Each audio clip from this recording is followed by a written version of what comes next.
ខ្ញុំច្រៀងរឿងពិតជីវិតរឿងថ្មីរឿងស្រីនឹងបងខំពីចៅចិត្តរឿងនេះណាសូមបងប្អូនជួយស្ដាប់មានប្រុសឯណាដូចរូបខ្ញុំស្រឡាញ់គេម្នាក់ឯងនឹកឃើញរឿងដើមបំភ្លេចមិនបានមានតែរូបគេមួយតែដែលបេះដូងថតជាប់នៅក្នុងជីវិតហើយទន្ទិញថារងចាំគេ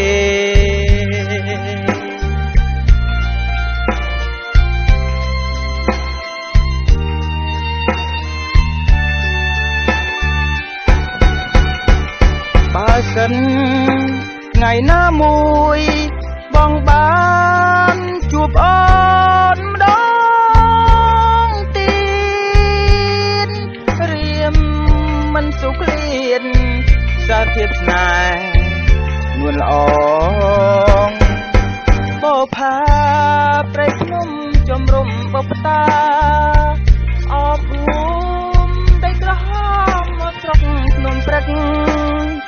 ខេត្តបាត់ដំបងដែលបងលួចស្នេហាបើជាតិនេះមិនបានអូនសូមសងជួបអូនជាតិក្រោ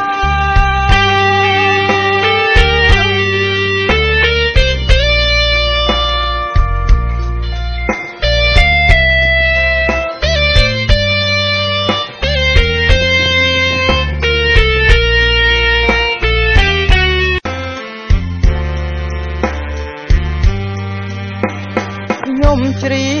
ងរឿងពិតជីវិតរឿងថ្មីរឿងស្រីនឹងបងខំពីចៅចិត្តរឿងនេះណា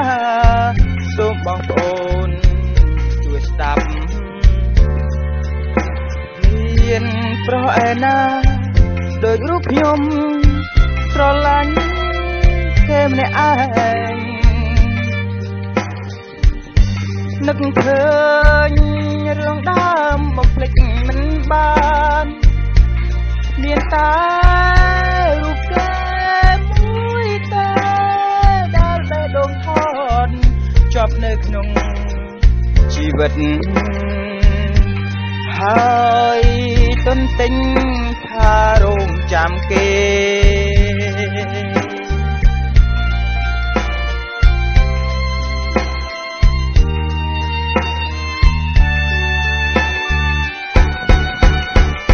បើសិនថ្ងៃណាមួយបងបានជួបអូនម្ដងទៀតរៀមមិនសុខលៀនសារធាតុស្នេហ៍នួនល្អងបោផាព្រៃភ្នំចំរំបបតាអបរួមដីក្រហមមកស្រុកភ្នំព្រឹកខេត្តបាត់ដំបងដែលបងលួចស្នេហា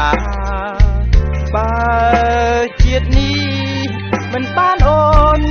សូមសង